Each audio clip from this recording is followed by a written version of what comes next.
Good morning, friends. If you're new here, my name is Candy. I am a mom to 5. On my channel, I share a lot of homeschooling, homesteading, gardening, day in the life, what's for dinner, grocery hauls, canning, preserving, all kinds of fun stuff. Today, I have a whole bunch of jalapenos I got a really good price on because they were starting to look a little bit kind of wilted, and I thought I will buy those for 10 cents a pound, and I will make some Cowboy candy with them because I'm down to 5 jars and it's time to make more. So here I have all my jalapenos sliced up nice and thin. I leave my seeds in mine. You don't have to, but I kind of like the spice. And I have my jars, which I've already boiled and sterilized. I'm just going to go start filling these up with jalapenos. I would suggest you wear gloves when you do this. I have psoriatic arthritis that has been on my hands for basically my whole life, so I don't have a lot of feeling in my hands. It doesn't bother me to be touching the jalapenos and things, but I don't recommend anybody else be doing this without gloves. That's just kind of obviously dumb on my part, but here we are. That being said, don't be like me. Wear gloves when you're working with peppers, guys. But anyway, I'm filling my jars up to a 1/2 inch headspace with peppers, and I will kind of smash them down a little bit just because they're going to shrink when they can, and you will have extra room if you don't really work them in there.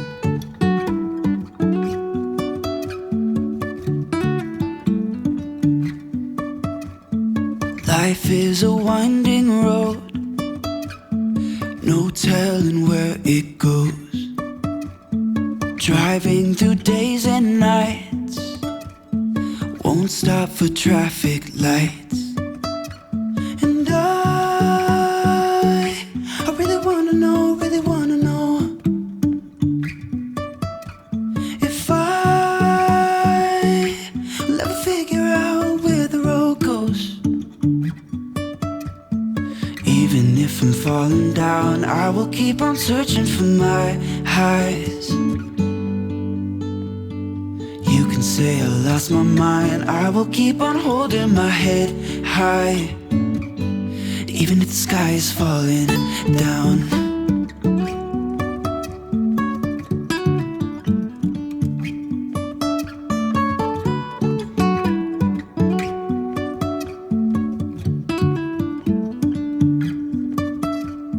Jumping from cliffs so high, trusting. All right, now that I have all my jars filled with peppers, I'm going to start adding my brine to my jars.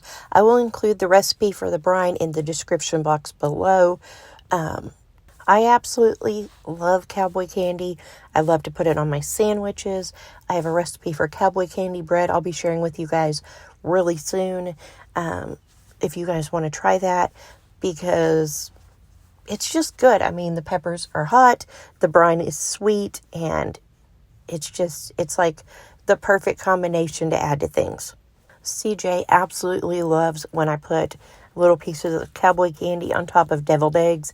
He says it just makes them like perfect because they're like, smooth and creamy with the mayo and stuff in them. And then you have this sweet, spicy pepper on top. And anyways, I don't know. If you've never tried Cowboy candy, you need to. How about that? That's the best way to put it.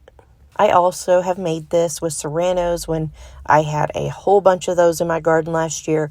And I only got maybe like 5 jalapenos, but I had like 50 serranos.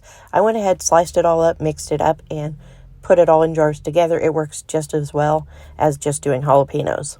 But back to what we're doing. I have my brine ready. I've already boiled it. And I'm pouring it into my jars, just again, filling them up to about a 1/2 inch headspace. I'm going to remove air bubbles, wipe the rims with some vinegar.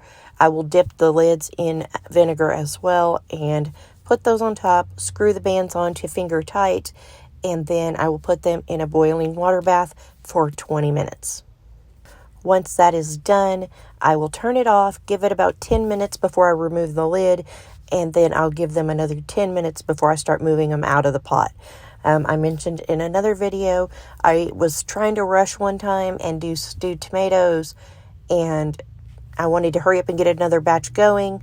So I pulled that lid off, started pulling jars out, sticking them on the counter. I had more, popped those in there, put the lid on it, and then I turned around and I could hear fizzing and it sounded like somebody was like slowly opening a pop bottle. And so I leaned over and I was looking at my jars, trying to figure out where it was coming from. And I was like, well, I can't tell which jar it is. And then I leaned back and the lid shot off of a canning jar and it went straight up in the air, hit my ceiling, and then a massive, and I do mean massive, stream of stewed tomatoes hit my ceiling, my cabinet, everything. It was a total disaster. It took me hours to clean up, all because I couldn't just be patient and give my jars a minute to kind of come down before pulling them out of the canner. That was one of my very early experiences with canning. I have been canning for quite a while, and I have learned some lessons from that. I do some rebel canning, and I do kind of do a lot of my own recipes here and there. So that being said, if you see me doing something you wonder about, you should check your ball canning book or your USDA canning book, and just kind of do what you're comfortable with. I know what I'm comfortable with. I mean, that's just kind of how it works. But yeah, anyways, I was just removing the air bubbles. Now I'm wiping rims off with vinegar, which this part is really important because the brine is so sticky and sugary and it has turmeric and stuff in it. So you do want to make sure you have nothing stuck on your rims.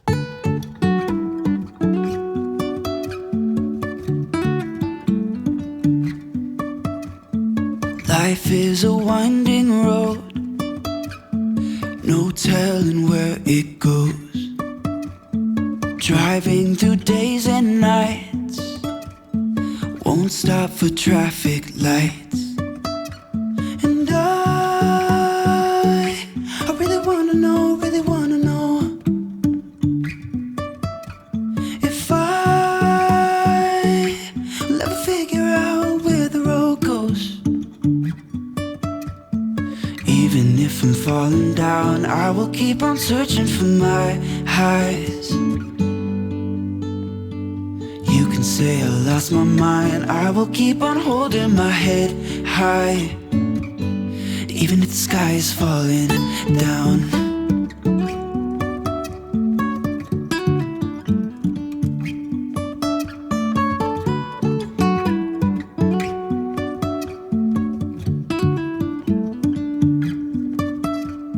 Jumping from cliffs so high, trusting our wings to fly. Sometimes we're crashing down, but we get up and start from the ground. And I really wanna know if I will ever figure out where the road goes. Even if I'm falling down, I will keep on searching for my highs. You can say I lost my mind, I will keep on holding my head high, even if the sky is falling down. Even if the sky is falling down, yeah. The sky is falling down. Okay, so here they are, fresh out of the canner, still very hot. Once they cool down, the peppers will settle back down into the brine, but they do kind of float when they've been processed, and they're still hot. That being said, I am done with my peppers. I hope you enjoyed watching this video. If you try these, you should definitely leave a comment below and let me know. But thank you guys for watching, and I'll see you soon.